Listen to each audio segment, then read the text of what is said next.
नमस्कार। मुकाबला में मैं कादम्बिनी शर्मा हूं आपके साथ। जब से नोटबंदी हुई है तब से कई तरह की बातें भी हुई हैं और जो सबसे बड़ी बहस अब निकल कर आ रही है वो है कैश वर्सेस कैशलेस।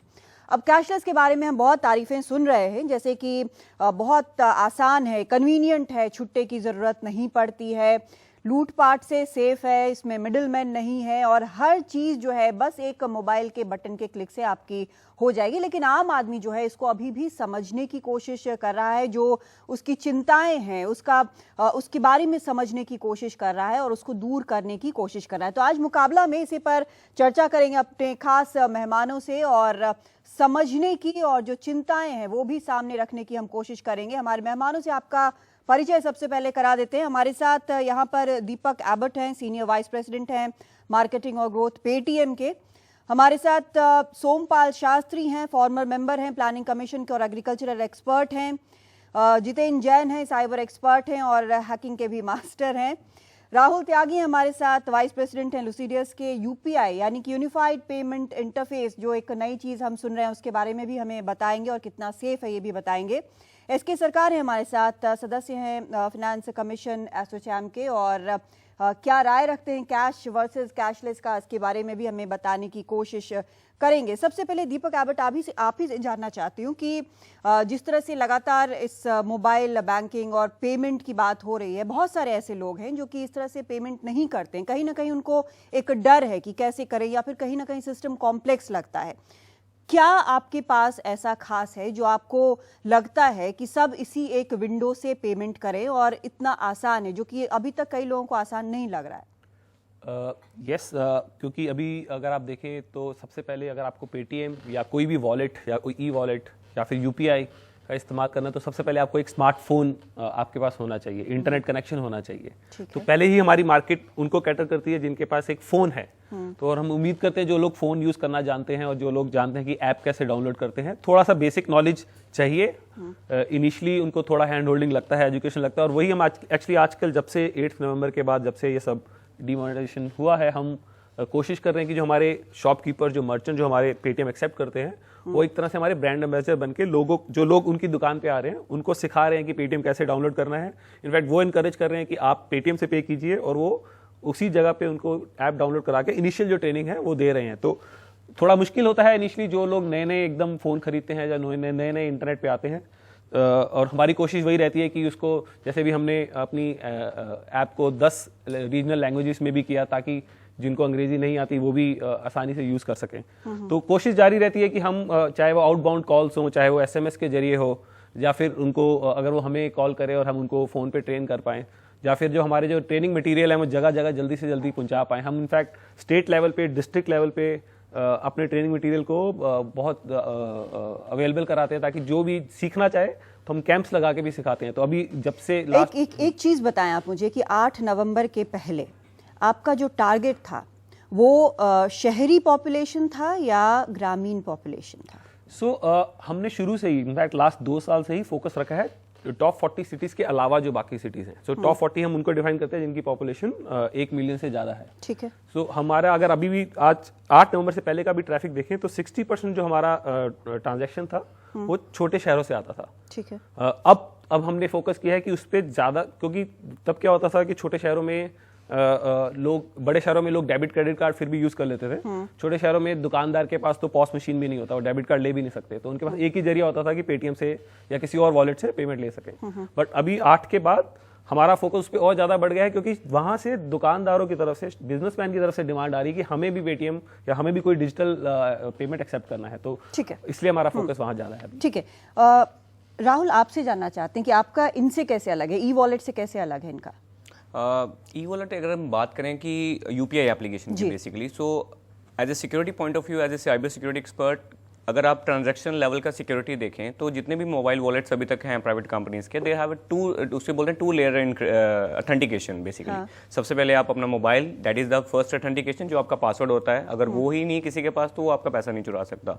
दूसरा आपका होता है, आप वॉलेट के अंदर जाके अपने क्रेडेंशियल्स भरते हैं, जो आपका पासवर्ड वगैरह होता है, ओटीपी होता है, देन दैट इज, उसके बाद आप कर पाते हो। तो ये 2 लेवल इंक्रिप्शन हो गया आपका, स्टेप वेरिफिकेशन हो गया।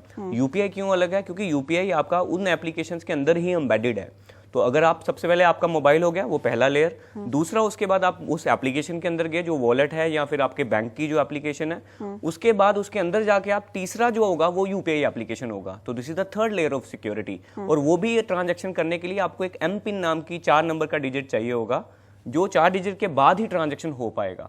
तो इस वजह से जो यूपीआई एप्लीकेशन हो बाकी वॉलेट से मैं समझता हूँ थोड़ा सा अभी अच्छा है। और लेकिन आप दोनों का जो सर्विसेज दे रहे हैं, इसमें जो जिम्मेदारी है सेफ्टी, सिक्योरिटी, अपने पैसे की, ट्रांजैक्शन की, वो सारी जिम्मेदारी आपकी कंपनी की ना होकर ग्राहक की है।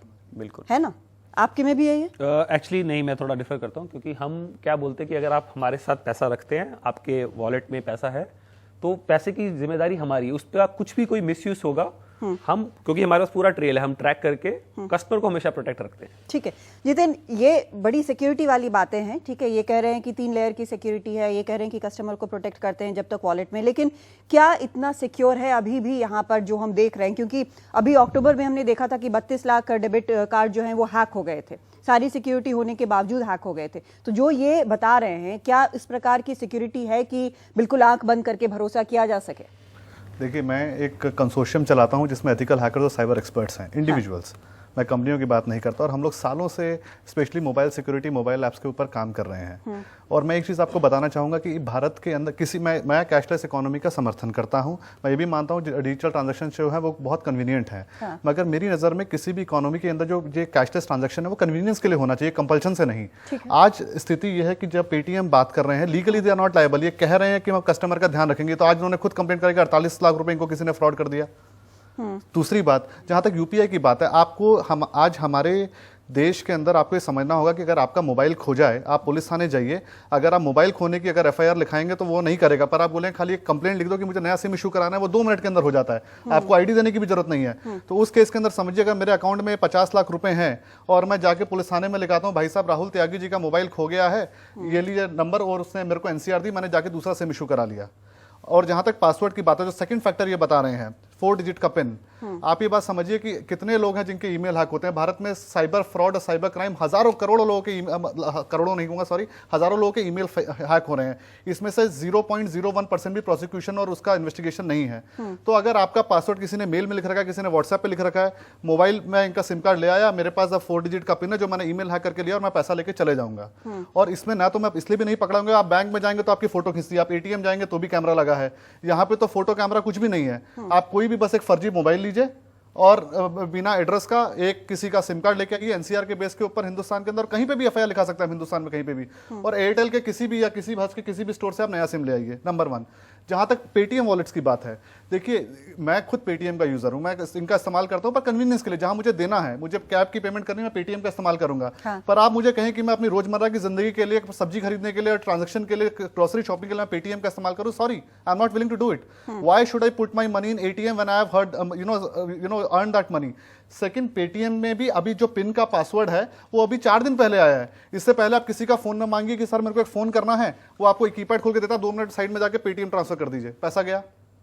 तो उसकी और दूसरा, अब जो नई, जो कि ये एक हड़बड़ी में उठाया हुआ कदम है, कोई भी इसके लिए तैयार नहीं था, और उसका अब रिजल्ट क्या है? Market is becoming a monopoly. आप देख रहे हैं बैंक के बाद बैंक अब अपनी यूपीआई और यूएसडी बेस्ड एप्लीकेशन लॉन्च कर रहे हैं। आज से 5 साल पहले तो नहीं हुआ। बिना किसी सिक्योरिटी टेस्टिंग के, मैं बोल रहा हूं, बिना किसी पूरी तैयारी के, सिर्फ पीआर मैनेजमेंट के लिए और बिजनेस पाने के लिए आज धड़ाधड़ एप्लीकेशन लॉन्च किए जा रहे हैं।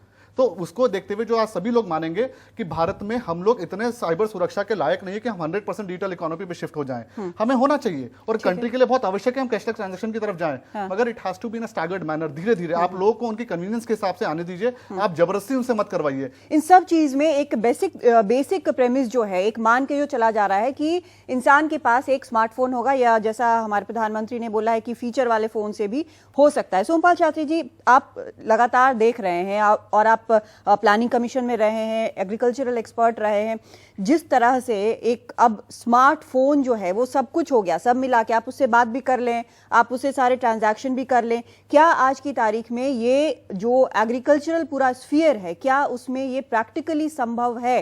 क्योंकि शहरी इलाकों में तो कहीं ना कहीं लगता है कि शायद ट्रेनिंग की जैसी जरूरत बता रहे हैं, ट्रेनिंग से हो जाएगा, कुछ जो पढ़े लिखे लोग हैं वो इसको देख लेंगे, रीजनल लैंग्वेजेस में है वो भी देख लेंगे, लेकिन क्या यहाँ पर एक किसान की बात अगर हम करें बेसिक, तो क्या ये संभव है प्रैक्टिकली, व्यावहारिक तौर पर? बहुत संक्षिप्त और स्पष्ट उत्तर है कि नहीं। और उसके मैं आपको कारण बताता हूँ जी। अभी दीपक जी ने कहा कि इनका फोकस पहले केवल उन 40 शहरों पर था जो 10 लाख से ज्यादा आबादी के हैं। नहीं, फिर पहले भी हमारा उनसे कम वाली बात, उनसे कम। अब मान लियो छोटे शहरों में गए ये, ठीक है, पर आज भी जनसंख्या का आंकड़ा हमें बताता है कि 70% के करीब लोग, 69% टू बी करेक्ट, गांव में रहते हैं। और वहाँ 80% नहीं बल्कि 95% नहीं बल्कि 99% लोग खाली नकदी ट्रांजैक्शन ही करते हैं। तो इसमें 3 सवाल आते हैं। एक सवाल तो ये है जो इन्होंने भी कहा कि बिना तैयारी के सरकार ने अफरा तफरी में ये निर्णय ले लिया, बिना ये सोचे समझे कि भारत का जनमानस, भारत की जनता, उसकी दक्षता इस बात में है कि नहीं कि इस तरह के इलेक्ट्रॉनिक उपकरणों का वो प्रयोग करके और सुरक्षित रह सके। दूसरा सुरक्षा का सवाल है, जो ये तो हैकर हैं, मैं तो कह रहा था the danger lies on my left.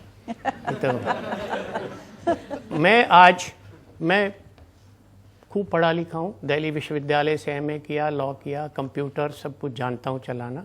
आप आश्चर्य करेंगे कि मैंने आज तक डेबिट कार्ड और ATM यूज़ नहीं किया, क्योंकि डर लगता है। हमारी अपनी कॉलोनी में एक इंटरनेशनल गैंग का कोई मेंबर रहता था जिसने पूरे विश्व भर में हैक किए लोगों के, और उसी के आधार पे वो अपना यहाँ फ्लैट भी ले रखा है 4 करोड़ रुपए का, और रहते हैं, और पुलिस को भी रिपोर्ट कर चुके, उनको भी पैसा दे देते हैं, कुछ नहीं होता। तो इसकी सुरक्षा का क्या प्रबंध सरकार ने किया, ये इन्होंने कोई अभी विवरण दिया नहीं, न किसी की जिम्मेदारी है। तीसरी बात जो बहुत महत्वपूर्ण है, ये तो हुई कि लोगों को इसकी शिक्षा नहीं है, ट्रेनिंग नहीं है, दीक्षा नहीं है, और ये खतरे मौजूद हैं। तीसरी बात इससे महत्वपूर्ण ये है कि कितनी कॉल ड्रॉप होती हैं आपकी बार पर रोजाना। आज सुबह से मेरी करीब 80 के करीब कॉल ड्रॉप हो चुकी। चौथी बात जो बहुत महत्वपूर्ण है कि अमेरिका जैसे विकसित और प्रबुद्ध देश में भी आज तक कैशलेस ट्रांजैक्शन केवल 45% लोग करते हैं। तो वहां आज तक नहीं हो पाया, भारत में कब हो जाएगा? और फिर एक इसमें नैतिक सवाल भी आता है कि क्यों कराना चाह रहे हैं आप, जो इन्होंने रेज किया जतीन जी ने, कि आप ये मेरी स्वेच्छा पर छोड़िए, अगर ये सुविधाजनक है तो मैं करूंगा, आप कौन होते हैं थोपने वाले? एसके सरकार साहब, आपसे जानना चाहते हैं कि इसी शो पर मुकाबला में ही हमारे एक गेस्ट ने कहा था कि यहाँ पर जब तक मजबूर ना किया जाए इस चीज़ के लिए लोग आगे नहीं बढ़ेंगे। लेकिन जो एक माइंडसेट की बात हम लगातार कर रहे हैं कि अगर हम किसी चीज़ के इस्तेमाल से हमें आसानी से हम इस्तेमाल कर रहे हैं, तो उससे ज़्यादा अगर कोई भी कॉम्प्लिकेटेड चीज़ होगी तो हम नहीं बढ़ते हैं उस तरफ, चाहे वो कितना भी हमारे बेहतरी के लिए हो। तो एक वो माइंडसेट लगातार मौजूद है। क्या हम ये समझें कि हमारा जो ये भय है, हमारी जो एक अच्छा एक स्पेस जिसको कहते हैं कन्वीनियंट स्पेस बना हुआ है, हम सिर्फ उसको छोड़ना नहीं चाहते हैं, सिर्फ ये एक समस्या है, बाकी आसानी जो है वो धीरे धीरे हो जाएगी? नहीं, पर अगर कोई चीज़ को आप थोपेंगे किसी के ऊपर तो वो उसका जो है एक रिएक्शन भी होता है कई दफ़ा। हाँ। एक ह्यूमन फैक्टर भी इसमें आ जाता है। अगर आप साइबर सिक्योरिटी की बात करें तो इंडिया में मेरे ख्याल से जो है साइबर सिक्योरिटी जो है इस वक्त सबसे कम है, पर कैपिटा कोई $0.53 के करीब है, अगर पैनलिस्ट मेरे से एग्री करेंगे तो उस सिचुएशन में, और जहाँ पे इलिटरेसी इतनी ज़्यादा है और जहाँ पे फाइनेंशियल इंक्लूजन जो है हिंटरलैंड में नहीं है आज की तारीख में, वहाँ पे आपको पहुँचने में तो बहुत दिक्कत आ सकती है ना। और जैसे कि वो सोमपाल जी कह रहे थे, और मैं उसमें सहमत भी हूँ कि आप मेरे पे जो है ज़बरदस्ती तो मत करिए ना। मैं अगर आप मेरे को चॉइसेस दीजिए, मेरे सामने ऑल्टरनेटिव्स रखिए, और मैं जिसको लेना चाहूंगा, ए को लेना चाहूंगा, बी को लेना चाहूंगा, सी को लेना चाहूंगा, मेरे को वो मौका दीजिए। कैश इकोनॉमी जो है इस देश की बहुत बड़ी इकोनॉमी है। 78% जो है इस वक्त आपकी कैश इकोनॉमी है। आपका जो है कैश टू GDP रेशियो जो आज की तारीख में है 12% है। आप आर्ग्यूमेंट दे सकते हैं कि ग्लोबल जो एवरेज है वो 4% है, पर उसके कहने से तो नहीं होगा। मेरे यहाँ तो वो है सिचुएशन। और इससे भी बड़ी बात है, जो आप जब भी कोई भी पॉलिसी लाते हैं, आपको इस चीज़ का ध्यान रखना पड़ेगा कि आपके देश के, आपके उस टेरिटरी के या आपके उस नेशन के जो हैं कस्टम्स, बिलीव्स और रिचुअल्स कैसे हैं, आपके कायदे कानून कैसे हैं, आपके जो रिचुअल्स हैं जो आप अपनी दादी अपनी नानी से जो सीख के आ रहे हैं वो चीज़ें अभी तक जो है चली आ रही हैं। आपको शायद मैं आपको ले जाऊँ अपने बचपन पे, आपके जेब से जब कोई सिक्का गिर जाता होगा तो आपकी माताजी उसको उठा के प्रणाम करती थी। क्यों करती थी? इसलिए तो नहीं कि उनको वो सिक्का चाहिए था, वो इसलिए करती थी कि उसको वो लक्ष्मी समझती है। उसमें जो है ना एक भगवान का रूप उसको उनको नजर आता है, और वो वही शिक्षा वो आपको भी देने की कोशिश कर रहे हैं, क्योंकि आप उस वक्त आपका ग्रोइंग स्टेज था उस वक्त। तो वो लक्ष्मी को जो है मैं हमारे लिए एक बहुत बड़ी चीज है, उसको जो है ना मैं किस तरह से इस्तेमाल करूंगा वो आप मेरे पे छोड़िए। और सबसे बड़ी बात, इससे भी बड़ी बात है कि लेकिन सर अगर इसी चीज पर हम रहेंगे तब तो फिर कोई बदलाव आएगा नहीं, फिर तो जस की तस स्थिति लगातार बनी रहेगी। नहीं, मैं वही कह रहा हूं ना, मैंने अभी आपको आंकड़े दिए, जैसे 12% आपका जो है जीडीपी का है, उसको आप धीरे धीरे कम करिए। आप जो है एक स्टेज पे जो है आप 4% पे नहीं पहुंच सकते हैं। आप उसको जो है उसको स्टेजेस बाय स्टेजेस आप उसको करिए, तभी होगा। जैसे कैसे करेंगे आप? नेचुरली अगर आप डिजिटल पेमेंट्स करते हैं तो उसके लिए आप मुझे कुछ टैक्स बेनिफिट्स दीजिए, या कोई एडवांटेजेस दीजिए। तो उसी ऐसे करके आपको स्टेप बाय स्टेप चलना पड़ेगा, तभी जो है आप एक नतीजे पे पहुंच पाएंगे। देखिए हमें बचपन में तो ये सिखाया जाता था कि अगर आपने सीढ़ी पे चढ़ना है तो एकदम से छलांग लगाएंगे तो ऊपर नहीं पहुंच सकते, नीचे गिरेंगे आप। तो इसलिए भाई लेकिन एक चीज इसमें एक सवाल और भी है कि अगर आप लोगों के ऊपर छोड़ देते हैं तो फिर एक तरह का डिवाइड हो जाएगा, डिजिटल डिवाइड हो जाएगा कि आधे लोग ये इस्तेमाल कर रहे हैं, आधे लोग नहीं कर रहे हैं। वो डिवाइड नहीं, एक मिनट साहब, एक मिनट मेरी बात सुन लीजिए। सवाल का जवाब ना दे। आप में से कितने लोग ओला का भी उबर का इस्तेमाल करते हैं? हाथ उठाएंगे आप लोग? कितने लोग? 70%। किसी ने फोर्स किया कि अपने आप करते हैं? यस। तो अगर कैशलेस ट्रांजैक्शन से फायदा मिलेगा तो लोग अपने आप इस्तेमाल करेंगे, उनको अपने आप करने दीजिए। सेकंड, आपको आज क्रेडिट कार्ड स्वाइप करना है, 2% का ट्रांजैक्शन चार्ज है बिजनेस ओनर के लिए। मैं क्यों सरकार को दूं? जब मेरी टैक्स पेड इनकम का मैं पहले तो अगर मैं अपना क्रेडिट कार्ड स्वाइप करूं तो मैं भी सरकार को दूं, ऊपर से मर्चेंट भी दे रहा है। तो पहले आप ट्रांजैक्शन टैक्स तो कम से कम हटा दीजिए ताकि वो कैश पेड इनकम को और सरकार को टैक्स ना दें। सेकंड, भारत के अंदर आज डिजिटल इंडिया जो है, हम लोग सबसे बड़े उसके सपोर्टर है, हम लोग दोनों साइबर एक्सपर्ट है, हमारा तो मतलब we are the biggest campaigner for it. But ये चीज आपको माननी होगी कि भारत जैसे देश में digital India without cyber security, digital security and digital literacy, it is going to be disaster.